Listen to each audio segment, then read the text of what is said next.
எல்லாரும் எப்படி இருக்கீங்க? நல்லா இருக்கீங்களா? இன்றைக்கி சும்மா சமையலில் காணாங்கத்தை மீன் குழம்பு தாங்க வைக்க போகிறோம். அதுக்கு எலுமிச்சை அளவு சைஸில் புளி எடுத்துக்கோங்க. தேவையான அளவு உப்பு போட்டு தண்ணி ஊற்றி ஊற வச்சுருங்க. ஃபஸ்ட்டு இதை தான் நம்ம செய்யணும். மீன் குழம்பு வைக்கிறதுக்கு நல்லா ஊறட்டும்.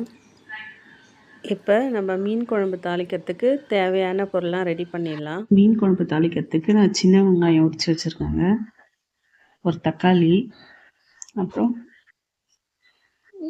தாளிப்பு வடகம், கொஞ்சம் கருவேப்பிலை, தேவையான அளவு எண்ணெய். இது வந்து குழம்பு மிளகாய் தூள் எடுத்து வச்சுருக்கேன். இதில் இருந்தாங்க 3 கரண்டி எடுத்துக்க போகிறோம் குழம்புக்கு. இப்போ நம்ம புளியை நல்லா பிசைஞ்சு கரைச்சிக்கலாங்க.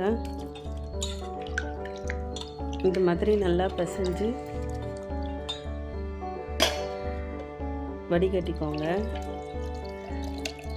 ஒரு 3 தரம் இந்த மாதிரி பிசைஞ்சு கரைச்சி வடிகட்டி எடுத்துக்கோங்க.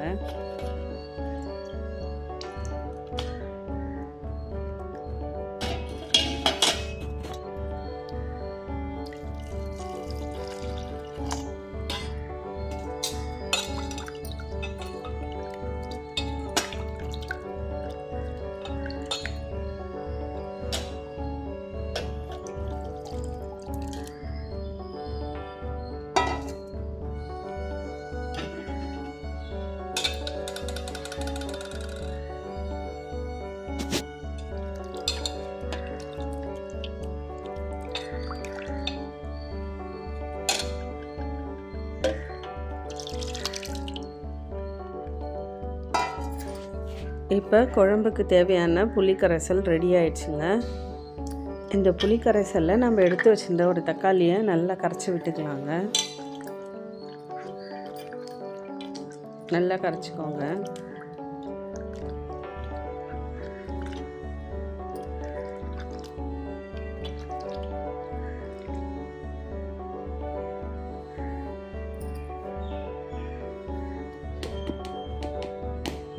இந்த புளிக்கரைசலில் நம்ம எடுத்து வச்சுருந்த மிளகாய்த்தூள் ஒரு 3 கரண்டி சேர்த்துக்கலாங்க.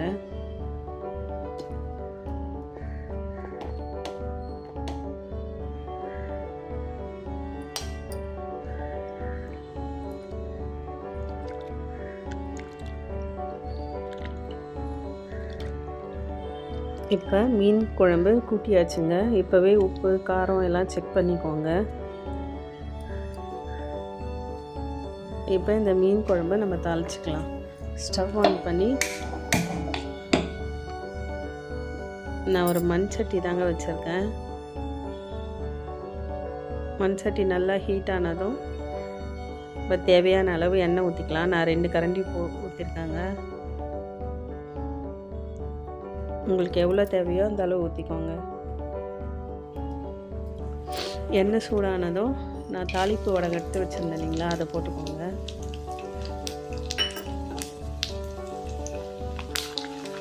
பொரிஞ்சதும் இந்த மீன் குழம்புக்கு எக்ஸ்ட்ரா வாசனையும் சுவையும் தர்றது இந்த தாளிப்பு வடகமும் சின்ன வெங்காயமும் தாங்க. நம்ம உரிச்சு வச்சுருந்த சின்ன வெங்காயம் கருவேப்பிலை சேர்த்து நல்லா வதக்கிக்கலாங்க.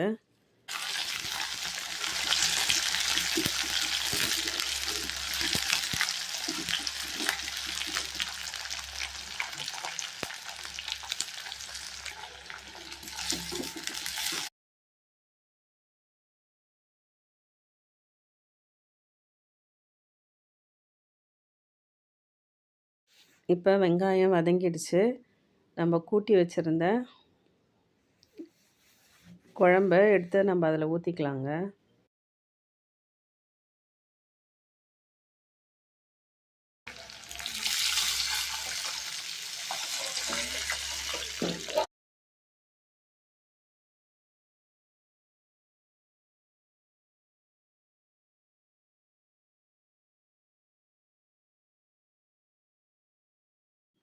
இப்போ மூடி வச்சு நல்லா எண்ணெய் பிரிஞ்சு வர அளவுக்கு கொதிக்க வைக்கணுங்க.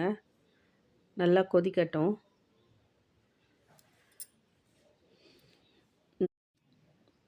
இதுதான் கானாங்கத்தை மீனுங்க. இதில் வந்து நான் தலையெல்லாம் கட் பண்ணிக்க போகிறேன். இந்த 2 சின்ன மீனும் அந்த மீனில் இருக்கிற தலையும் நான் குழம்புக்காக எடுத்துக்க போகிறேங்க. அப்புறம் இந்த மீன் குழம்புக்கு முக்கியமாக மாங்காய் வேணுங்க. மாங்காய் இருந்தால் சூப்பராக இருக்கும். அந்த மீன் குழம்போட டேஸ்ட்டே டபுள் ஆகுங்க. இப்போ குழம்பு கொதிச்சிச்சான்னு பார்க்கலாம். கொதிச்சிருச்சு. இப்போ நம்ம கட் பண்ணி வச்ச மீனும் அதோடு சேர்த்து மாங்காவும் சேர்த்து போட்டுக்கலாங்க. இந்த குழம்புக்கு இவ்வளோ மீன் போதும். நான் வந்து மாங்காய் 4 பீஸ் போடுறேன். உங்களுக்கு தேவைக்கு ஏற்ற மாதிரி போட்டுக்கோங்க.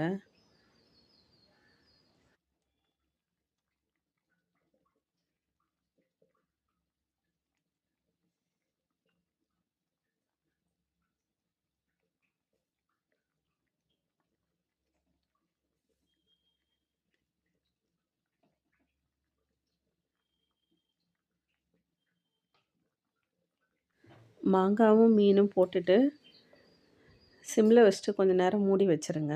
நல்லா கொதிக்கட்டும். இப்போ திறந்து பார்க்கலாம்.